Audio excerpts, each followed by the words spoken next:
के दिया है, मेरे पार्श्वनाथ प्रभु ने हम सबको दिल खोल के दिया है।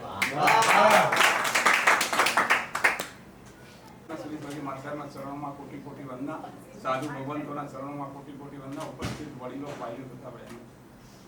उनके बिना जिंदगी का सहारा क्या होता, जिंदगी जीने का किनारा क्या होता।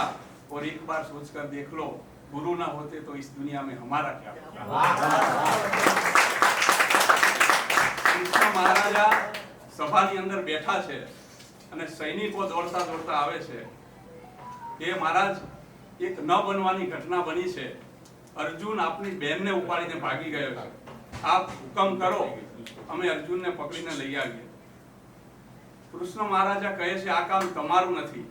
ત્યારે એક સૈનિક બોલે છે મહારાજ શું તમને અમારા ઉપર વિશ્વાસ નથી, આપ ખાલી હુકમ કરો અમે અર્જુનને પકડીને લઈ આવીએ। ત્યારે કૃષ્ણ મહારાજા કહે છે એ જે રથ લઈને ભાગ્યો છે ને એને ઘોડા મારા છે અને મારા ઘોડાને તમે નહીં પકડી શકો। જે પોતાના જીવનની લગામ ગુરુદેવના ચરણોમાં સોંપે છે, ગુરુદેવના હાથમાં સોંપે છે, દુનિયાની કોઈ તાકાત નથી કે એને પકડી શકે। આપણા જીવનની લગામ ગુરુદેવના ચરણોમાં સમર્પિત હોવી જોઈએ અને નૃપેશભાઈ એમનો પરિવાર ગુરુદેવના ચરણોમાં સમર્પિત છે। નૃપેશભાઈ દેર આયે પર દુરસ્ત આયે, ગુરુદેવના સંપર્કમાં ચોમાસું લગભગ પૂર્ણ થવાના આરે હતા, પૂરું થઈ ગયું ત્યારે સંપર્કમાં આવ્યા, પણ સંપર્કમાં આવ્યા પછી પાછું વાળીને જોયું નથી। પરિવારની ખૂબ ખૂબ અનુમોદના, પરિવારના ઘરે આ પ્રસંગ બસ ગુરુદેવ ગયા વર્ષે ગુરુદેવનું સંગમાં ચાતુર્માસ ખૂબ ઐતિહાસિક, અવિસ્મરણીય અને યાદગાર ચાતુર્માસ પૂર્ણ થયા પછી પણ ગુરુદેવની નિશ્રા સતત અમને મળતી રહી છે।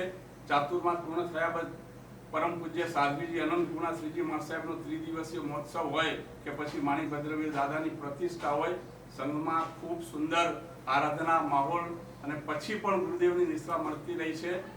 दिया ज्ञान का अतुल भंडार हमें, किया भविष्य के लिए तैयार हमें, और जो किया आपने उस उपकार के लिए गुरुदेव नहीं शब्द हमारे पास आभार के लिए। आभार प्रगट करवा माटे पण कदाच शब्दो ओछा पड़े એટલો બધો ઉપકાર ગુરુદેવનો। સંઘમાં વિહાર ગ્રુપની એક કમી હતી, વિહાર ગ્રુપ નતું, એ પણ પરમ પૂજ્ય મુનિરાજ સિદ્ધરત્ન વિજયજી મહારાજ સાહેબના પ્રયાસોથી મહેનતથી વિહાર ગ્રુપ પણ શરૂ થઈ ગયું। દર રવિવારે બાળકો માટે અષ્ટપ્રકારી પૂજા, जिनालयનું સિદ્ધિકરણ વગેરે બાળકોને સંસ્કાર લખી કાર્યક્રમો પણ પરમ પૂજ્ય મુનિરાજ સિદ્ધરત્ન વિજયજી મહારાજ સાહેબના પ્રયાસોથી હજુ પણ ચાલુ છે અને સીમાબેન એમાં ખૂબ સરસ સંચાલન કરી રહ્યા છે, તેમને પણ ખૂબ ખૂબ અનુમોદના। બસ ગુરુદેવ આપનો આગામી ચાતુર્માસ સુરત ખૂબ સરસ આપનો વિહાર રહે અને આગામી ચાતુર્માસ પણ એટલું જ ઐતિહાસિક અને યાદગાર બની રહે એવી અમારી દિલથી અંતરથી શુભકામના, શુભેચ્છા। छेल्ले चार पंक्तियों कहीने बात ने पूर्ण करीश गुरुदेव। हार को जीत की दुआ मिल गई, ठंडे मौसम में गर्म हवा मिल गई, और गुरुदेव आपको देखकर हमारी हर तकलीफ को दवा मिल गई।